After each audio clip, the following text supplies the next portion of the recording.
Hi friends, இன்றைக்கி macaroni தான் செய்ய போகிறோம். பாருங்கள், குக்கர் வச்சு முதல்ல எண்ணெய் போட்டுக்கலாம், வெங்காயம் போட்டுக்கலாம். இது நல்லா வதக்கிக்கலாம்.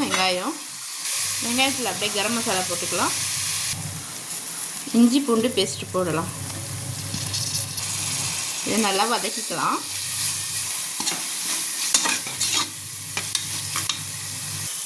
தக்காளி போட்டிருக்கேன். இப்போ கொத்தமல்லி புதினா போட்டுக்கலாம். மிளகாத்தூள், மஞ்சத்தூள், தனியாத்தூள், உப்பு இதுவும் சேர்த்துக்கலாம். இது கூட இப்போ தண்ணி போடலாம். மசாலா போட்டுக்கலாம். முட்டை போட்டுக்கலாம். முட்டை 1 போடலாம். இது 2வது முட்டை.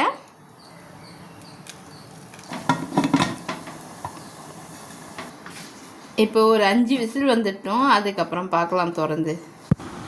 இப்போ மக்ரூனி ரெடி ஆயிடுச்சு. இப்போ சாப்பிடலாம்.